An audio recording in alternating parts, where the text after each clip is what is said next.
All right, welcome everyone. Good evening, and this is the second edition of the second semester of the second year of the Dean's Huddle, and we're happy to have you here on Sunday night. And we have maybe our most prominent, illustrious guest tonight, so we're really excited. And we'll just be a second to get to him. So welcome, and we're going to talk a little bit. It's going to be very Q&A discussion style, and Connor and I are going to talk to our guest about some sport business, but he's also got a real background in both the business school and the law school at UMaine and Maine Law and other places, which we'll talk about in a second, which is really exciting. But a couple of things just to remind you of. We have some big events coming up. So we're very excited to have our second annual Maine MBA Awards event. The first event last year was digital. This year, we're going to have a hybrid version, but primarily an in-person to get to our new digs at 300 4th Street. We have four illustrious nominees that are going to be recognized in four different categories, a keynote speaker, a panel. It's going to be very exciting, and you'll see more information about that. So please plan to join us. If not, Connor will be putting together a very nice digital version that we will share just like last year broadly. So we're very excited about our signature event, and it will be in our new home. Second thing, for those of you that are doing capstone or that will do capstone eventually, you'll be happy to know that Mark Skinner and his donation has helped form the Maine MBA Academy. So this is our first shot at the capstone class in a 7-week online, followed by a 1-week intensive in-person format at our new digs in Portland at 300 4th Street. We're working with NASA, LL Bean, and NEOC on the client projects.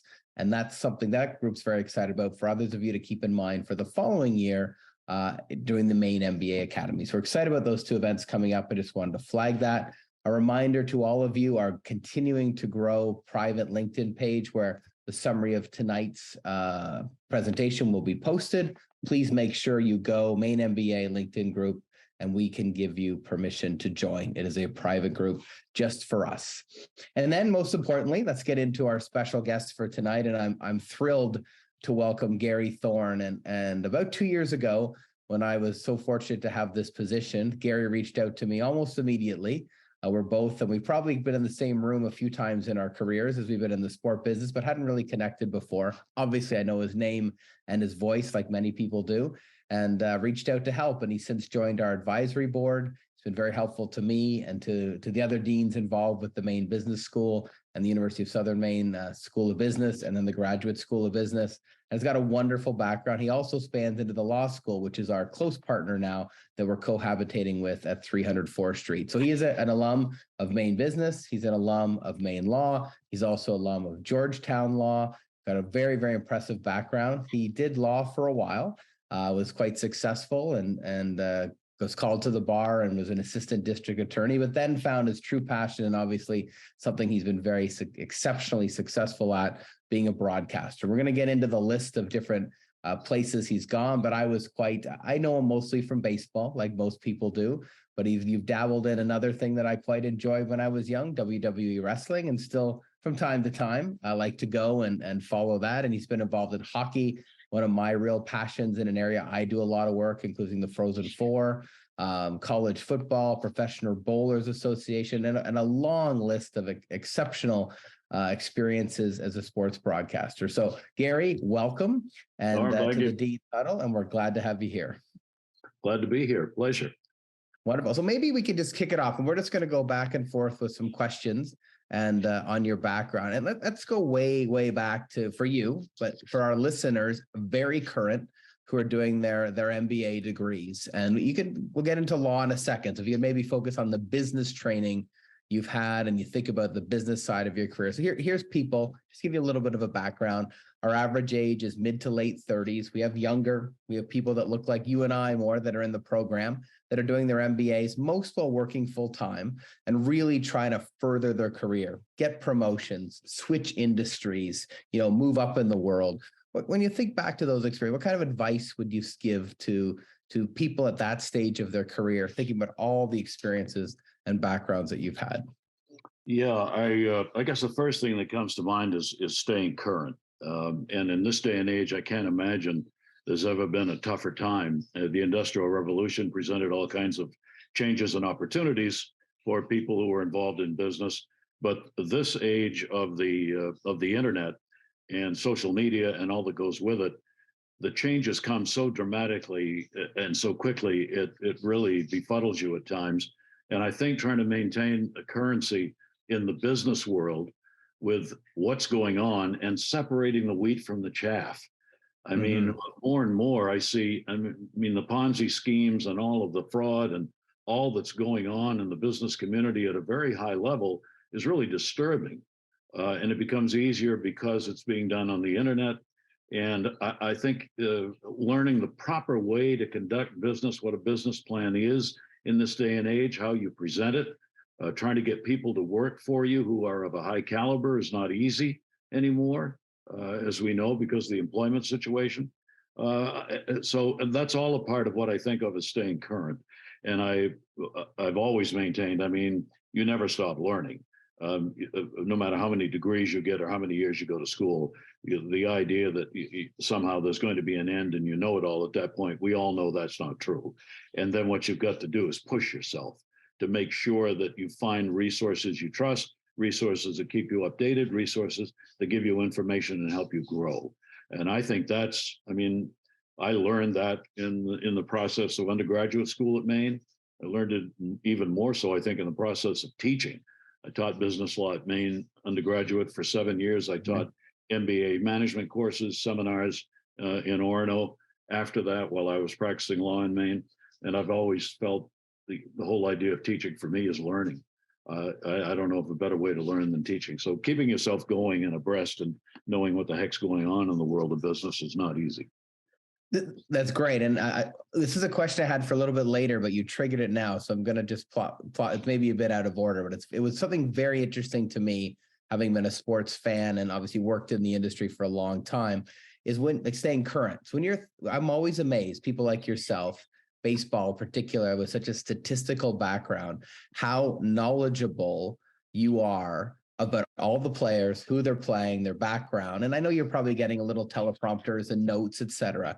But give us an idea to stay on top of, like your years with the Baltimore Orioles, for instance. How do you stay on top of, like how much time were you putting in a week, or what kind of research were you doing to make sure you really knew all the ins and outs of the team? So, because you don't want to make a mistake, obviously, on the air, and you obviously want to stay up to speed. So back to your staying current thing, what were the tips and tactics? How did you use your time to stay on top of that, or still do?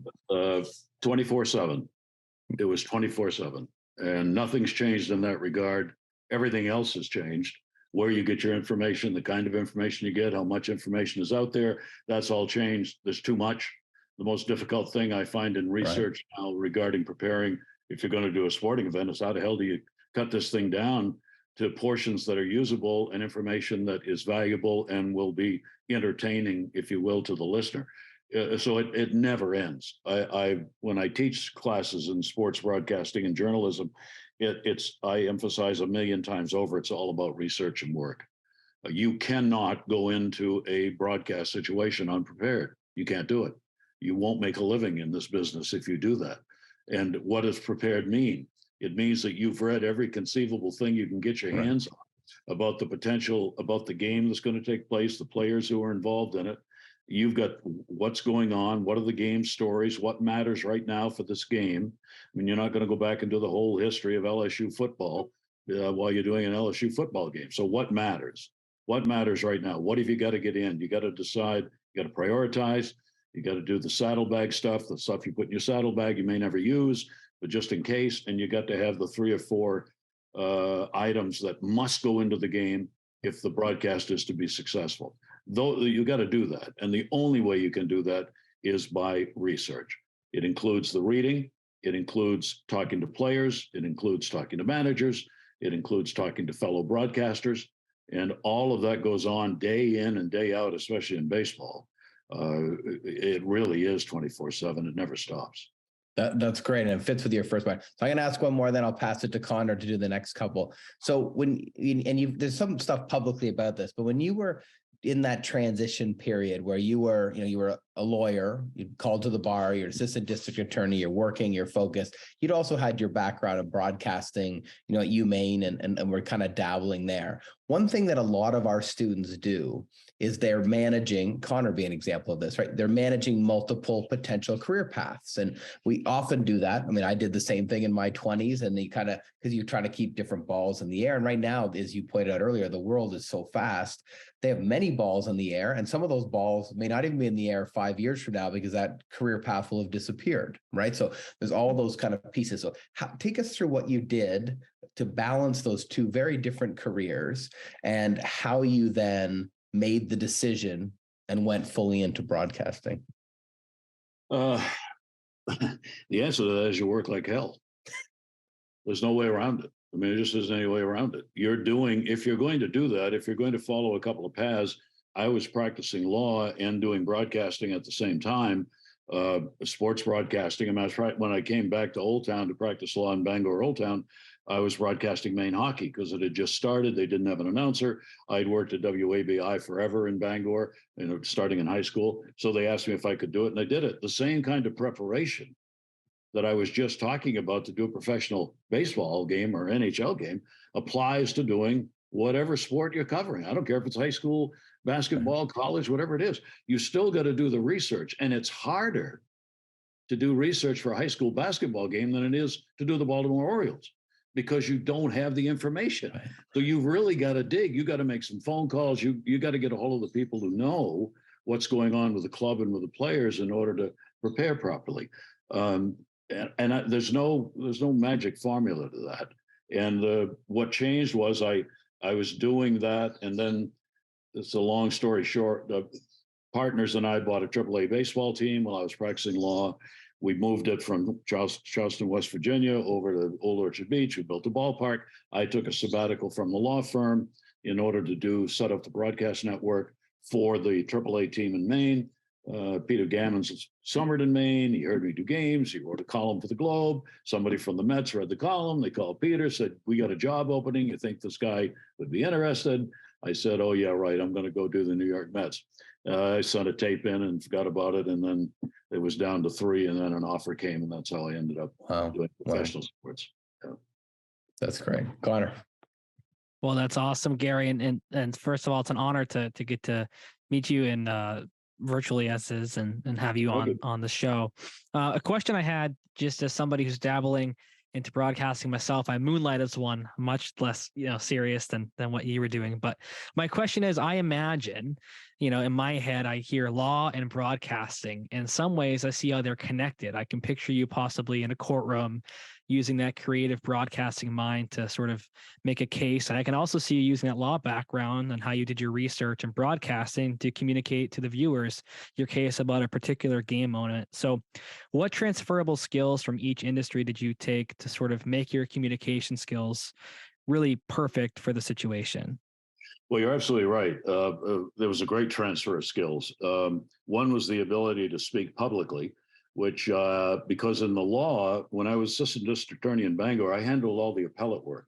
I did all the criminal appeals to the Maine Supreme Court. I argued hundreds of cases before the law court while I was practicing. And when I was in JAG Corps in the Army, I was in the appellate division, the government appellate division, where we handled criminal appeals. We prepared briefs and we argued before 2 courts, Court of Military Appeals and the High Court.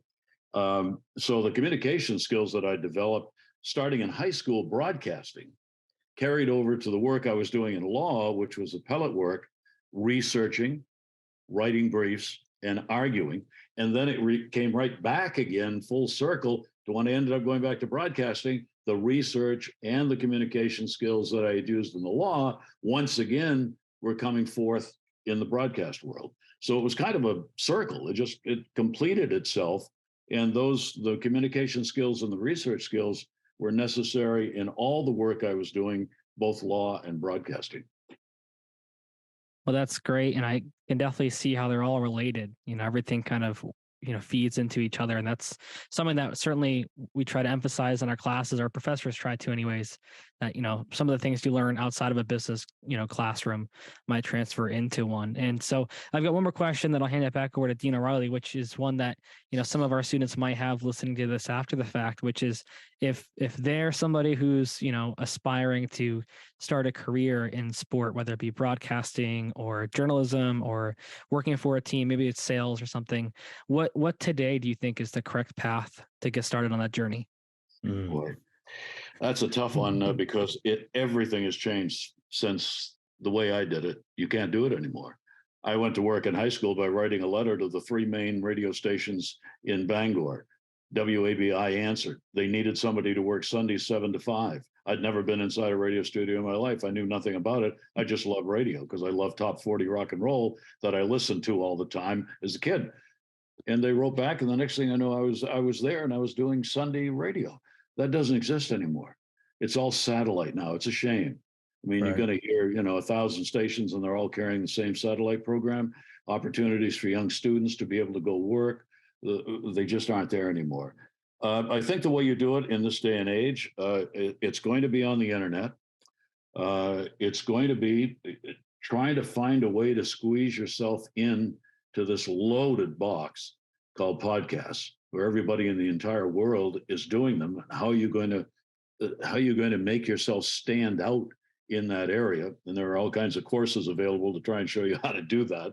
But I think you've got to go in that direction. If you're lucky enough to be in a college setting, you want to run right to the studio of the college radio station, and you want to get involved in it, and you want to get on the air, and you want to learn the management side of it. You want to learn the on-air side of it.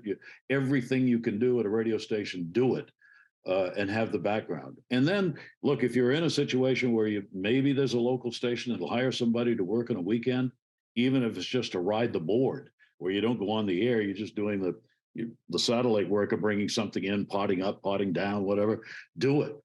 Because the key to this business, the broadcast business, sports broadcasting as it is in any other, you got to get your foot in the door. That part hasn't changed. You got to get your foot in the door. And one of the ways you do that is people you meet. That's going to be the key. If you can meet people in the business who will support you, networking, we call it, that's going to be a key to your advancing, getting in, number one, and advancing in the business.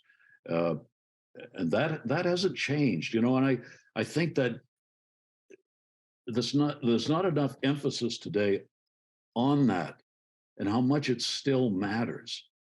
It's not just the technology that's going to make the difference for you. You've still got to have people who are there to push you and open the door for you. That part has not changed. That's important.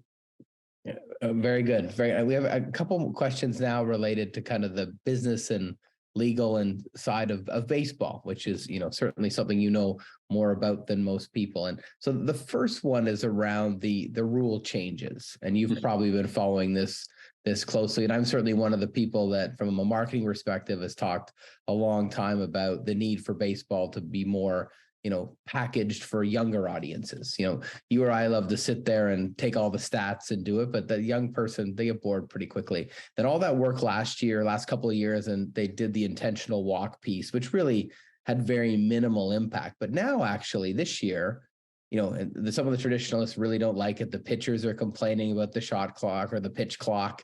What are your thoughts on this? First, if you could take the 3%, that's a big question, the three perspectives, your baseball knowledge, your legal background, because clearly there's legal elements to this, and then, business background, trying to, keep the sport, appealing to younger audiences. Well, I'll do the legal background real quick. First of all, the problem is going to arise between the Players Association and the league. There are going to be disputes over these new rules, whether they can be implemented without player approval, which is what's happened to some degree, not entirely. Players have approved a number of these things, but how far will they go, and what happens when the players say, we don't want this rule anymore? Get this damn clock off the wall, it's ruining the game. And the league goes, no, we got to have it, or we're not going to be able to sell this to a younger audience. Then you're going to have a potential legal problem and whatever goes on with that. From a business marketing perspective, obviously what the baseball is trying to do and has been trying to figure out for a couple of decades now is how to keep pace with the NBA and the NFL in terms of keeping an audience watching and interested in their sport. And the key has been, from the league's perspective and the owner's perspective, is it's about time. That 2.5 hours seems to be what a sports audience is willing to settle in and watch. And if it goes beyond 2.5 hours for any sport, you're in trouble. Football's kind of dealing with that. Football, as popular as it is, is dealing with the problem of these video reviews that are taking forever, slowing the game down, taking the excitement out of the game. And they're concerned now that they got to do something to pull back a little bit on this. How are they going to do that? So that part of it, the marketing part of it, is very big. And interestingly, another part of the marketing part of this, and I was involved in this with the Orioles, is that it's changed. You don't just go to a game anymore. And I'm talking baseball in particular. You don't just go to a game, you go to an event. It's marketed that way. The event includes boxes of sky boxes that you can get, you sit in, you have meals, you watch the game on television more than you watch it on the field. You get a player who comes up before the game or a manager and says hi, and you get an autograph and a picture. The kids have a playground down underneath. There are 100 places to buy food. There are picnic areas where you can go and sit. All of this involved within the ballpark setting, but not while you're watching the game live as you're looking out on the field. You're watching it on TV. So they tried to make an event of this in coming to the sports arena. Questionable as to how much that has worked. I'm not sure about that. And is it taken away from the game? Are you saying the game's not enough, thus downgrading the game in the eyes of the fans? I don't know about that. The new rule changes in baseball. I mean, Manny Machado, God love him, is a good friend. And I laughed that he'd be the first guy who was going to be struck out on the you weren't ready in the batter's box situation. And then we had the one, yesterday or the day before, whenever the game ended, the Braves and the 6-6 tie, because the batter wasn't ready to go. And so it was an automatic strike three, and the batter was out, and that was the end of the game. The bases loaded and the 3-2 count. I mean, you talk about a perfect setting to talk about what are we going to do with these rules. There it is. I mean, it'd be hard pressed to come up with a situation more profound in a game than that. 6-6, 2 down, bases loaded, 3-2 count, batters out, you weren't ready to go. That's going to be interesting to see what they do with that. It's going to be, I think it will help to speed up the game. The clock will. But the thing I'm interested in is the players' rule. The players can make the game go as quickly as they want it to go. And how much they want to speed up the game, I'm not sure. And if they decide they don't want to, then there's going to be this argument about what rules should stay in and what rules should be taken out. It's going to be a very interesting year.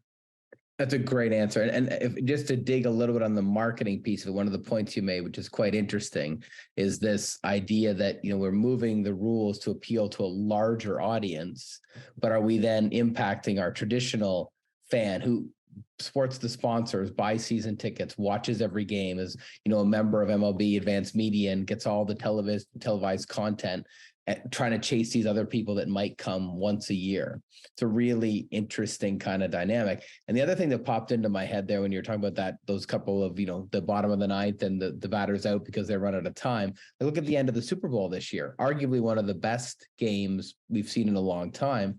And the true fan is like, great, brilliant coaching, don't go into the end zone, run down the clock. But you're at a Super Bowl party with people that only watch the Super Bowl every year. And they're like, well, that was a terrible ending to an otherwise great game. But you're like, okay, well, who do we care about? Do we care about the 20 million people who are devout NFL fans who spend a huge proportion of their discretionary income? Or do we care about the 80 million that come once a year to watch the Super Bowl and have a nice party? So it's a really interesting dynamic. And as you said, what is the right answer? I don't know. The other thing about that is all of this is based on television. We've forgotten about the fans who come to the ballpark in large part. The owners, the money to provide sports with the huge salaries that are given and the huge profits that are made by owners is coming from television. So the changes are designed to make the game on television more entertaining. That's what they're defined as. Yeah. That's the whole thought process. And will that work? But one of the things I've discovered, and probably you have too, and it affects marketing. Does anybody want to watch a game anymore? Does anybody watch a game anymore under the age of 50 or 60? I don't know.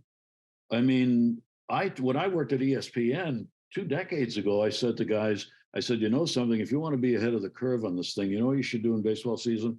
You come on at like, I don't know, 6 o'clock, 5 o'clock, whatever. You don't show any games. Don't go out there and bid on games and stuff. You come on the air every night at 5 or 6 o'clock and you run highlights until every game is over. You go from ballpark to ballpark. You may show something live if you can get the deal to do that. When a guy's up 3-2, home run, ninth inning, whatever you want to show that, okay. But mostly you're just running highlights of every game and you just do that all night. Because isn't that what younger fans want to see? Isn't that what they're watching? You almost describe Snapchat. Exactly. You know? Yeah. Exactly. Yeah. And is that where we're going? And if it is, then a lot of this discussion is going to be rather meaningless because it's not going to attract that fan. Yeah. I mean, Connor just mentioned the NFL red zone model. That's exactly what that is. I mean, we're big like NBA fans here. My kids are big Raptors fans, and they love this. The 27 important plays of the game, and you can watch it in like 6 minutes, right? It's quite those digestible chunks. That's wonderful. That was only my first question. I mean, you added so much there. The second one, you mentioned it, Manny Machado has just got this little offer, but I'm taking it a little bit of a different direction. So this is something that's so new, right? So and take this from the legal business risk perspective. So he's a wonderful player, incredible stats, but he's 30. He'll be 31 when this contract kicks in. So the old days, you didn't give 31-year-old players big contracts. An 11-year extension that puts him to 42. There's we could count the number of players that were good at 42 in MLB history, right? At an enormous expense for ownership in a relatively small market. And we're seeing this across, and he's out there saying, well, I want another year if you want me, and his agent is, et cetera. So talk a little bit about the risk exposure that we're seeing right now in these bidding wars in the context of all these questions about the future revenues of Major League Baseball. The risk exposure of clubs. I mean, I would love to get your legal /baseball/business combo view on some of these things, which at some level are perplexing, right? They are perplexing. Well, the one thing is on long-term contracts for fans, they often think, oh my God, this guy, when Manny gets to be 39 or 40, what do they expect to get out of him? They don't expect anything out of him. The contract may be for 11 years, but they only want 3 or 4 years of play. That's all they're really after. The contract going that far is a way to spread the payment out, so that they're not going to have to put so much money up front to pay, that they can do it over a longer period of time, which historically, economically, from a marketing perspective, you say if you're the one paying the money out, that you want to extend the payments as far out as you can. That's a benefit to you. So that's what a lot of these long-term deals are about. They don't expect to get, 11 years out of somebody who's already 31 years old. So instead of giving him $55 million for 5 years, you give him $35 million for 11. Yeah. Both sides win. I guess the GM down the road who's got to carry that salary cap when he's a subpar performing 38-year-old. Yeah. It's the Bobby Bonilla rule. Yeah. Bobby with the New York Mets signed that deal where he got $1 million a year for like 50 years. I mean, that's an exaggeration, but it was he's still getting it. I think it ended this past year. Yeah. And that was a long time. Yeah. So, I mean, that's part of the marketing deal. You from the owner's perspective, you're putting the money out there. You're saying you got a guy for a lifetime. You're doing this to someone the fans like and who can sell tickets. So you want to do that. You're trying to give this money to people who are going to obviously have a return, not only on the field, but also showing up at the box office, that they're an attraction and that there are other ways to sell these people. And the other thing is, I really would like to see these contracts, which you don't get to see. Yeah. How these are structured in terms of how payments are going to be made and when they're going to be made. I think there's great detail there, but because they don't have to open the books in Major League Baseball, you never get to see this. And there are lots of ins and outs on these contracts, including outs for owners. If certain things happen or you don't play to a particular level, you don't win this award or that award, there are reductions in pay or reductions in years. There's a lot of stuff that goes into these contracts that's never talked about. And the players don't want to talk about it because they want the gravy train to continue. And the owners don't want $350 million may not all be guaranteed. It may not be all guaranteed. Okay. Yeah. Okay. And the owners don't want to talk about it because they want it to look like it's this big deal that they just made with this great player and leave it at that. So we don't get a real good look at the business side of a lot of these contracts. Okay, that's really good. I have one more, and then we'll pass it to Con. This is another, big one. And again, it's all sports, but really Major League Baseball is at the heart of it. This is the Regional Sport Network. And I had the good fortune of doing some work with the Yes Network years ago. And we had this Harvard case. We called it the Golden Goose, right? Because at the time, it was just why baseball had this financial renaissance, right? 162 games, better than I do, all this content, people buying at their local level. Well, they're starting to, you've been seeing this, they're starting to fall apart, and some are not making any money anymore. Some are closing their doors. Some are just, there's now cost items that the club that owns them is running. So we had this, 15-year period of this just buoying up Major League Baseball revenue in a wonderful model. But now that people are moving away to this model and consuming in different ways, and streaming doesn't have, borders, et cetera, what are your thoughts on the future of Major League Baseball media, advanced media in particular, and how do you kind of see this evolving over time? Will there be a fight to keep the RSN? Will it move to a bigger NSN model, which VS, where you had a lot of experience? What do you see happening there? I think in baseball, MLB is going to take over as many of them as they can. This is going to be an operation run by, sold by, marketed by Major League Baseball. They've done that. We saw it in the minor leagues when they cut a number of clubs from existence and took over the operations either through Major League Baseball or by the MLB team, like Yankees, Red Sox, running their own farm systems, literally. That is going to happen. I think it is happening in the media, and we've seen Rob Manfred talk about it in the last week, that they're preparing to take over the broadcasts that were originally done by the regional networks, then Bally Sports, with the whole thing falling apart, and this Diamond Sports thing that hasn't worked at all. And it goes back to what we've been talking about. Why isn't it working? Nobody's watching. Right. If people are watching, then advertisers are going to be there. But if nobody's watching, nobody's going to buy an ad to it. And nobody cares enough to pay the fee that is required for many of these regionals if you were going to take the baseball package part of it. Nope, they weren't willing to pay the fee. The cutting we've talked about, cutting cable, is going on. So MLB is going to, I think MLB will take over a lot of them. And then the question is, what do they do with them? Rob Manfred of late's been talking about streaming. That's the term that keeps coming up, streaming games. And then somehow, how are you going to market that? And how are you going to make money off it? What's the ad structure going to look like for a streaming service for these clubs? Are you going to do it club by club sales?